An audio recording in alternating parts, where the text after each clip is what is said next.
Come on in. Welcome to my dad's anvil collection.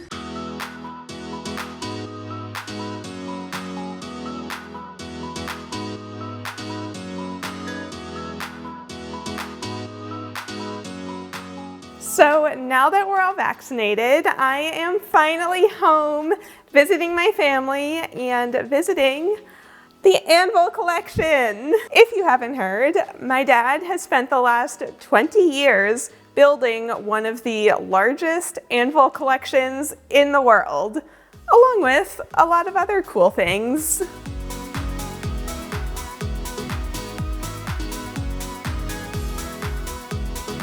So he also wrote a book all about the history of Fisher and Norris anvils, which we will tell you more about at the end of the video, but it would make an amazing Father's Day gift. So we're gonna have the link where you can get this right down in the description. Also, since I'm literally here, see this anvil on the cover? That is this exact anvil. That's the anvil.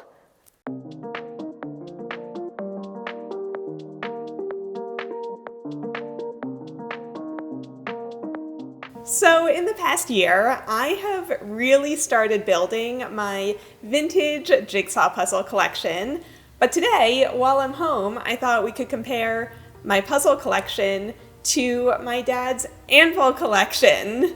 How does that sound? Sounds great. We're collectors at heart. So first question, how many anvils do you have? I believe there are around 620 individual pieces in here, ranging from 3 pounds up to 1,000 pounds. Meanwhile, in my puzzle collection, I currently have, in my official collection of puzzles I'm definitely keeping, 206. So I think you win this round. Next question, what is the heaviest anvil in the collection? The heaviest one is actually right behind me at 1,000 pounds. It is a number 10 Chainmaker's anvil. And then the second heaviest is the 800-pound one, right? 800-pound London pattern. That one is more typically what you think of when you think of an anvil shape. Now, when it comes to jigsaw puzzles, luckily I can just lift all of those on my own. My heaviest puzzle is the 24,000 piece puzzle, which is about 25 pounds. So, not even close. Next question. What is your favorite anvil? My favorite anvil is probably the anvil from about 1860 with the big bold eagle on it. It's one that I found. I've never seen another.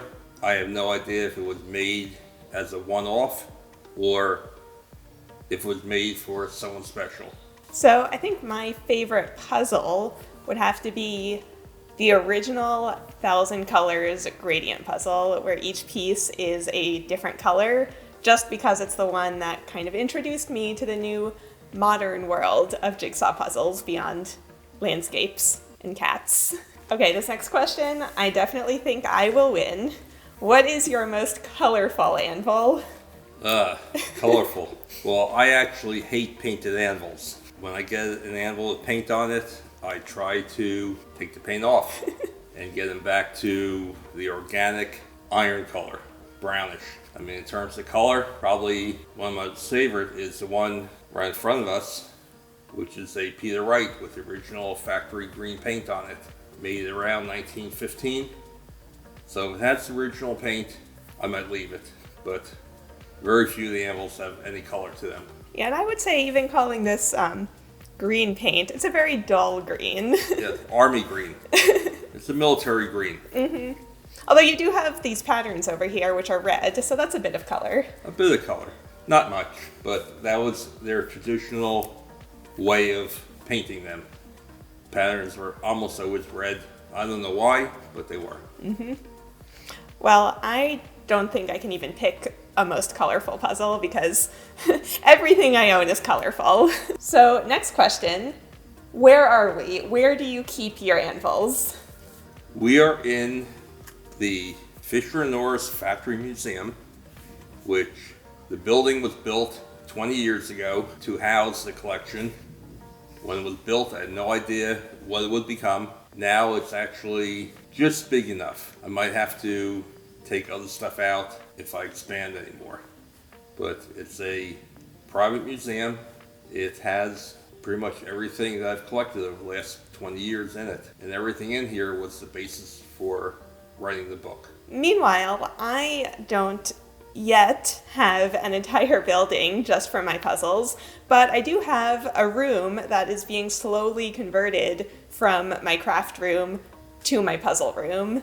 So, the puzzles are taking over. Someday, maybe I'll have a space as big as this for as many puzzles as I can fit in here. So I'm sure everybody's wondering, where do you get your anvils from? The short answer is all the above. And to expand upon that, eBay, garage sales, friends, people calling me up and say you want to buy an anvil, trading, random encounters at flea markets, auctions, everywhere. I mean, the answer is, where do you get them? Everywhere. There's no real true answer. You just gotta be prepared to bring home an anvil. To bring them home. You have to have a way to move it.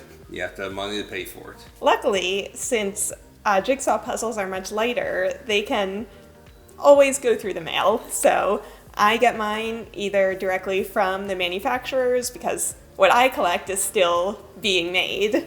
The vintage ones pretty much all come from eBay, or occasionally from viewers who have interesting puzzles and reach out to me.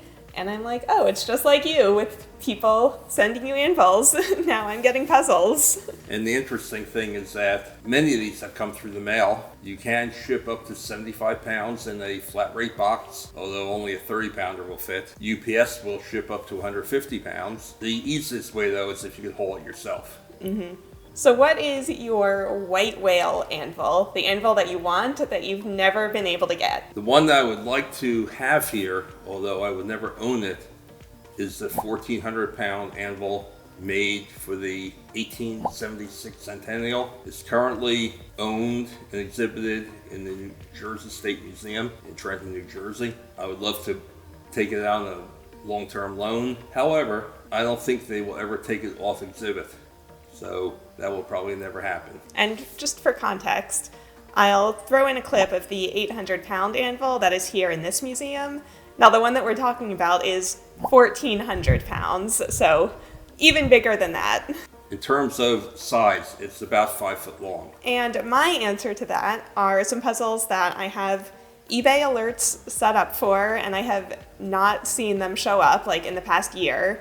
It is the white and brown Springbok solid colored puzzles from the 60s. They seem to be really rare. The red one is like rare, but it shows up. I've never seen the white and brown ones for sale, so maybe someday. Okay, so now let's mix it up a little. I want you to tell me what is your favorite puzzle that you've seen me do, and then I'll say what my favorite anvil is. Favorite puzzle. I think it's your current series of the 24,000 piece puzzle. Myself, like thousands of other people, are waiting to see it all put together when you finally make one massive puzzle. Well, only like a month or two to go, and then I'll get back to it. That'd be great. Looking forward to it. And I think my favorite anvils would have to be the 20 pound anvils, because they're so cute and I can actually lift them, and they're so small. So, of course, we can't go without mentioning the History of Fisher and Norris book, which my dad wrote last year. This was a real family project, and if you've been enjoying my recent videos that are very specific deep dives into, very specific puzzles, then you will love this book. There is more in here about anvils and the history of anvils and the history of the Fisher and Norris Anvil Company than you ever thought was possible to know. And it's all compiled here for the first time, all in one place. It was a true family effort. This book took 20 years of research and over 2 years of writing to get done. Without Karen and Katie and my wife Sue, it would never have happened. True family effort. And it would make an amazing Father's Day gift. Even if you're not really into anvils, it's a true history book of American industrial history. It covers the people, the places, the products, and even stuff that you didn't even know you want to know. To add to that, Fisher & Norris made more anvils than any other company in the U.S. So there are many of them out there, and many of them that are 100, 150 years old are still in use all the time. They made a very good product. So let us know in the comments what you think of the anvil collection, or let us know if you collect anything unusual or weird. Your code word for the comments, if you've watched all the way to the end of this video, will be book. And thank you to my dad for being here on my channel. And I thank you for all your work. So that'll be it from us, and I'll see you all in the next one. Bye everyone. Bye.